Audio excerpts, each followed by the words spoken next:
Warren Buffett চমৎকার একটা কথা বলেছেন। আপনারা যারা চাকরি পিছনে দৌড়ান, ওয়ারেন বাফেট বলছে তুমি তখনই সফল যখন যখন তুমি বসে থাকবা ঘরে, তারপরে তোমার অ্যাকাউন্টে টাকা ঢুকবে, তাহলে তুমি সফল। আপনি চাকরি করেন 9 ঘন্টা 8 ঘন্টা, চাকরি করার পরে আপনি যখন চাকরি শেষ, আপনার বেতন শেষ, চাকরি শেষ, আপনার বেতন শেষ। তার মানে আপনার সফল তখনই হবেন আপনি ঘরে বসে থাকবেন। দেখেন আমাদের একটা মানুষ, ধরেন আপনি 30,000 টাকা বেতনে চাকরি করেন, 30,000 টাকা, 10 ঘন্টা কাজ করেন প্রতিদিন। যদি 10 ঘন্টা কাজ করেন তাহলে প্রতি ঘন্টার বেতন কত দাঁড়ায় বলেন তো? 100 টাকা। যদি 60,000 টাকা বেতন তাহলে প্রতি ঘন্টার 200 টাকা, 200 টাকা। তার মানে আপনি 60,000 টাকা বেতন হলে আপনার প্রতি ঘন্টার হয় মাত্র 200 টাকা আপনার স্যালারি। আপনার হাতে কয় ঘন্টা আছে? 24 ঘন্টা। 24 ঘন্টাতে বেশি আছে। আপনার যেমন 24 ঘন্টা, ওয়ারেন বাফেটের 24 ঘন্টা, স্টিভ জবসের 24 ঘন্টা, মার্ক জুকারবার্গের 24 ঘন্টা। এই জন্য আপনাকে অন্যের 24 ঘন্টা আপনার অধীনে নিয়ে আসতে হবে। সেটা কেমন? অন্যের 24 ঘন্টা আপনার অধীনে আপনাকে নিয়ে আসতে হবে। তার মানে কি? আপনার অধীনে 10 জন কাজ করবে, এই 10 জনের 24 ঘন্টা, 10 জনের 10 ঘন্টা করে করে আপনার অধীনে নিয়ে আসতে হবে, তাহলে আপনি সেরা হইতে পারবেন।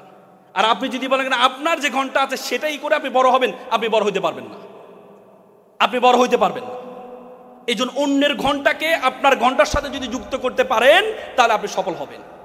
এই জন্য ব্যবসায়ী হওয়ার জন্য আমি কয়েকটা গুণের কথা বলবো আপনাদেরকে। ব্যবসা শব্দের মধ্যে যে গুণগুলো আছে, প্রথম হচ্ছে দেখেন ব্যবসা, এখানে যারা আছেন অনেকে চিন্তা করেন পৃথিবীতে যত পেশা আছে একমাত্র পেশা, যে পেশার কথা আল্লাহ কোরআনে বলেছেন, আল্লাহ বলছে আহাল্লাল বাইয়া ওয়া হাররামার রিবা, আমি তোমার জন্য ব্যবসাকে হালাল করেছি। পৃথিবীতে কোনো পেশার কথা কোরআনে উল্লেখ নেই, শুধু ব্যবসার কথা বলা আছে।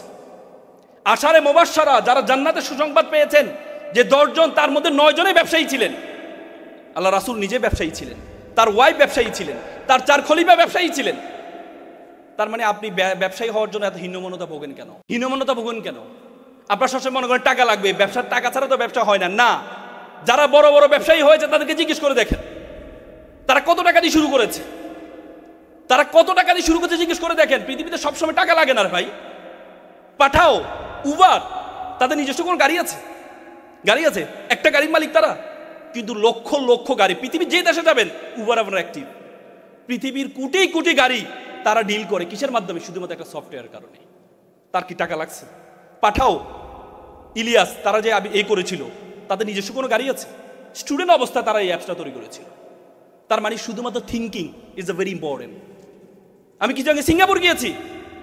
সিঙ্গাপুর যখন মালয়েশিয়া থেকে তাদেরকে বের করে দেওয়া হয়, বলা হয় যে সিঙ্গাপুরে একটা ফিশিং ভিলেজ বলা হতো।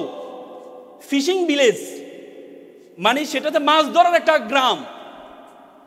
মালয়েশিয়া তাদেরকে বের করে দিয়েছে, সেখানে নিজস্ব কোনো কিছু নেই। সিঙ্গাপুরের বলা যায় সিঙ্গাপুরের এই থেকে যখন বিমান উঠে, বিমান উপরে উঠতে উঠতে তাদের সীমানা শেষ হয়ে যায়। সেই সিঙ্গাপুর এখন পৃথিবীর একটা বিজনেস হাবে পরিণত হয়েছে। পৃথিবীর যত বড় বড় জাহাজ আছে, সব জাহাজ, যত বড় বড় বিমান আছে, সব বিমান ট্রানজিট করে সিঙ্গাপুর থেকে। যে পানিটা পর্যন্ত তারা কিনে নেয়, সে পানিটা তারা বিক্রি করে। নিজস্ব কিছু নেই। সবসময় নিজস্ব টাকা লাগবে না, ব্যবসা করার জন্য সবসময় নিজস্ব টাকা লাগবে না, কিন্তু আমাদের চিন্তাটা ছোট। ব্রিটিশরা যখন আমাদের উপমহাদেশে আসছিল তখন আমরা 7th richest country all of the world, আমরা পৃথিবীর 7ম ধনী দেশ ছিলাম। আপনাদের জানেন ঢাকা শহরে মানুষ আসে কেন? ঢাকা শহরে সুযোগ সুবিধা বেশি, এই জন্য আসে। টাকা আছে এই জন্য আসে। ব্রিটিশরা এখানে কেন আসছেন? কারণ এখানে টাকা আছে, এখানে টাকা আছে। ব্রিটিশরা যাওয়ার সময় আমাদের মাথার মধ্যে ঢুকিয়ে দিয়েছে যে ছেঁড়া খাতায় শুয়ে লাখ টাকার স্বপ্ন দেখিও না। ব্রিটিশরা আমাদের শিক্ষা ব্যবস্থার মধ্যে ঢুকিয়ে দিয়েছে তোমরা অ্যাপ্লিকেশন করো কেরানি পদে চাকরির জন্য আবেদন। কেন? সিইও পদে চাকরির জন্য আবেদন শিখাইতে পারে না আমাদেরকে? এমডি পদে চাকরির জন্য আবেদন শিখাইতে পারে না আমাদেরকে?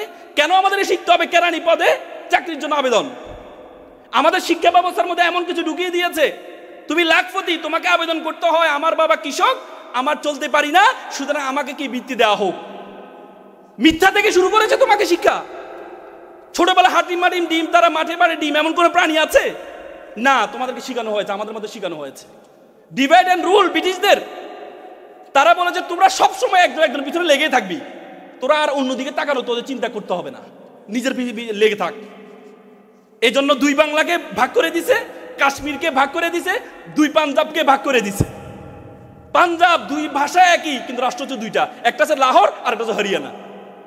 কাশ্মীর একটা জম্মু কাশ্মীর আর একটা আজাদ কাশ্মীর ভাগ করে দিছে। বাংলা পশ্চিম বাংলা পূর্ব বাংলা ভাগ করে দিছে, যে তোরা তোদের পিছনে লেগে থাক। এই জন্য আপনারা এখানে যারা আছেন, চাকরির জন্য আন্দোলন করবেন না ভাই, চাকরির জন্য আন্দোলন করবেন না। আল্লাহ তাআলা আপনাকে অনর্থক সৃষ্টি করে নাই, আল্লাহ তাআলা আপনাকে অনর্থক সৃষ্টি করে নাই। উদ্যোক্তা হওয়ার স্বপ্ন দেখেন। উদ্যোক্তা হওয়ার জন্য আমি কয়েকটা পরামর্শ করে আমার কথা শেষ করব। প্রথম, বিজনেসম্যান হওয়ার জন্য প্রথম যে বর্ণটি আছে সেটি হচ্ছে B. B B for B positive. Positive চিন্তা করেন আপনি। আমরা সবসময় নেগেটিভ চিন্তা করি, আমরা সবসময় নেগেটিভ চিন্তা করি। আরে আমি তো একটা সফটওয়্যার খুলবো, আমি একটা ওয়েবসাইট বানাবো, আমি একটা ফার্ম তৈরি করব, আমার ফার্মে আমি ডিপ্লোমা করেছি, মানুষ যদি শুনে ডিপ্লোমা করছি তাহলে কি আমার ফার্মে কি ইনভেস্ট করবে? আমরা সবসময় নেগেটিভ চিন্তা করি, বাঙালি হিসেবে আমরা নেগেটিভ। পৃথিবীতে এত খেলা থাকতে হাডুডু কেন আমাদের জাতীয় খেলা? দেখবেন হাডুডু একজন আগালে পাঁচজন পিছনে ধরে রাখে, আবার পাঁচজন দাঁড়িয়ে থাকলে একজনকে খোঁচা মারে, হা ডু ডু। তার মানে আমাদের স্বভাবের সাথে মিল আছে। আমরা পজিটিভ চিন্তা করতে পারি না, আমরা শুরু থেকেই নেগেটিভ। এই জন্য বি পজিটিভ। আমি একটা এক্সাম্পল দিই। একবার আপনারা এডিডাস ছিল জার্মানির, ফ্রান্সের, জার্মানি ইউরোপের সবচেয়ে বড় জুতা কোম্পানি। প্রথম বিশ্বযুদ্ধের পরে সবচেয়ে বিখ্যাত কোম্পানি ছিল এডিডাস। এডিডাসের মার্কেটিং অফিসারকে পাঠানো হলো, যাও তো ইউরোপ তো ভালো করছো, এবার যাও আফ্রিকা যাও, আফ্রিকা দেখো তো জুতার ব্যবসা করতে পারো কিনা। সে গিয়ে দেখে যে আফ্রিকার মানুষ জুতাই পরে না, সে যে জুতা পরে না, আমি এখানে জুতার ব্যবসা কি করব। সে চলে আসছে, এসে সিইওকে বললো কি পাঠাইছেন, ওখানে তো জুতাই পরে না, কি ব্যবসা করব। পরবর্তীতে দ্বিতীয় বিশ্বযুদ্ধের পরে নাইক, আমেরিকার একটা জুতা কোম্পানি, তারা তাদের মার্কেটিং অফিসারকে পাঠালো, নতুন শুরু করেছে, মার্কেটিং অফিসারকে পাঠালো আফ্রিকায়। মার্কেটিং অফিসার গিয়ে দেখে যে আফ্রিকার মানুষ জুতা পরে না। সে চিন্তা করলো, আমি যদি এখানে থেকে যদি তাদেরকে জুতা পরানোর ফজিলত সম্বন্ধে তাদেরকে যদি বর্ণনা করতে পারি, তাহলে আমি মনে হয় সবচেয়ে বেশি বিক্রি করতে পারবো এখানে। পরবর্তী সে 3 মাস ছিল, থেকে আফ্রিকার মানুষকে জুতার অবস্থা শিখিয়েছে, জুতা কেন করতে হবে। শিখানোর পর দেখা গেছে সারা বিশ্বে যা ব্যবসা করে নাই তার চেয়ে বেশি ব্যবসা করেছে আফ্রিকায়। তার মানে you have to be positive. আপনাকে পজিটিভিটি থাকতে হবে। আপনি যদি নেগেটিভ অ্যাপ্রোচ নিয়ে থাকেন তাহলে আপনি বড় হতে পারবেন না। নেগেটিভ অ্যাপ্রোচ নিয়ে থাকলে বড় হতে পারে, পজিটিভ চিন্তা। আপনি যদি চিন্তা করেন আরে আমার ইনস্টিটিউটের পাশে, ধরেন আপনি ডুয়েটে পড়েন, আপনি যদি চিন্তা করেন ডুয়েটে পড়ি, ডুয়েটের এখানে যদি আমি আইটি ফার্ম তৈরি করি, তাহলে এখানে তো সবাই ইঞ্জিনিয়ার, কে আমারটা নিবে। আপনাকে চিন্তা করতে হবে পজিটিভ। দ্বিতীয় যে গুণটি সেটি হচ্ছে ইউ মানে understand the pulse of the people. জনগণের পালস বুঝতে হবে আপনাকে। আপনি যে উদ্যোগটা গ্রহণ করবেন, প্রথমে আপনাকে বুঝতে হবে যারা আছে তাদের পালস বুঝতে হবে, যে আমি যে পণ্যটা নিব এই পণ্যটা আমি কোথায় নিব। আপনি আইটি ফার্ম করবেন, আপনি যদি ডুয়েটের পাশে আইটি ফার্ম করেন তাহলে সেখানে তো সব ইঞ্জিনিয়ার, তাহলে কাজ হবে না। আপনাকে এমন জায়গায় আইটি ফার্মটা করতে হবে যেখানে ইঞ্জিনিয়ার কম, যেখানে মানুষ নতুন প্রযুক্তির দিকে এগিয়ে যাচ্ছে। এই জন্য আপনি যে কাজটা করবেন আপনাকে বুঝতে হবে সব জায়গায় সব কিছুর গুরুত্ব সমান নয়।